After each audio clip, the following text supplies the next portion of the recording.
Let's break it down. Vladimir Putin just held another big, carefully staged news conference about the war in Ukraine, and once again he tried to sound open to a deal while refusing to give up anything that really matters. On one side you have Moscow talking about negotiations. On the other, you have Washington and Kiev hearing something very different, a demand to accept a permanent Russian land grab.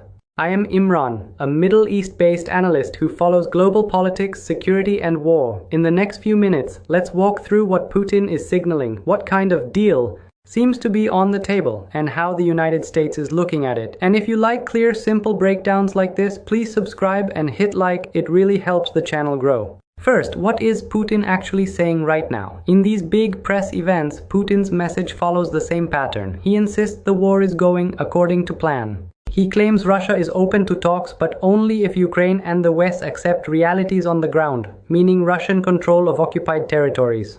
He blames the war on NATO expansion, Western arms and Nazis in Kiev, not on Russia's decision to invade.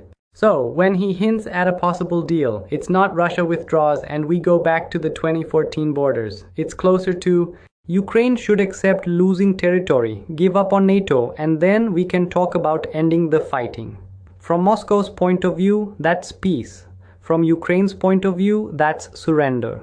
Second, what kind of deal is really being floated between the lines? If you listen carefully, Putin's version of a settlement usually includes 3 pillars. Freeze the front line where it is now. Lock in Russian control over occupied regions. Neutralize Ukraine. No NATO membership, no Western bases, some long-term limits on Ukraine's military. Sanctions, relief and recognition. Some form of Western acceptance, even quietly, that these new borders are reality. That's the heart of the deal. Russia keeps what it's taken, the West backs off, and the war becomes a frozen conflict that Moscow can turn up or down when it wants. For Putin, that's a win. He proves Russia can redraw borders by force and survive sanctions. For Ukraine, it means millions of people staying under occupation and a constant threat of renewed attack. For Europe, it sets a dangerous precedent. If this works once, why wouldn't it be tried again? Quick reminder, if you find this kind of breakdown useful, please do subscribe. A lot of you watch regularly but aren't subscribed yet, and it really helps the channel grow when you hit that button. Third, how does the United States see all of this?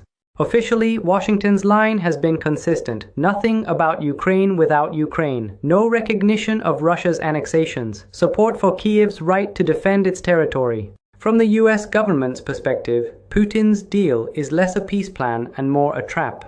It stops the war on Russian terms. It rewards aggression by letting Moscow keep occupied land. It gives Russia time to rebuild its army and try again later. So publicly, US officials are skeptical. They see talk of negotiations, but they don't see any sign that Putin is ready to reverse the core decisions that started this war, the invasion and the annexations.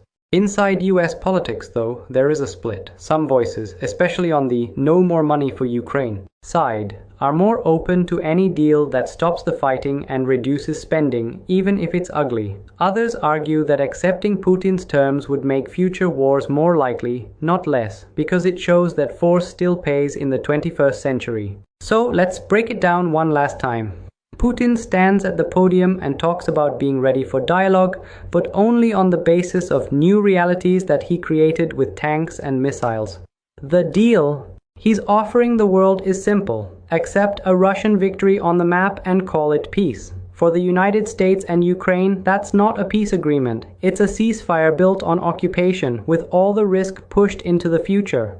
I'm Imran, this is Imran Breaks It Down. If this helped you see past the headlines about talks and deals, please subscribe, like the video, and share it with a friend who's following the war in Ukraine. And tell me in the comments, should Kiev and the West ever accept a deal that leaves occupied territory in Russian hands?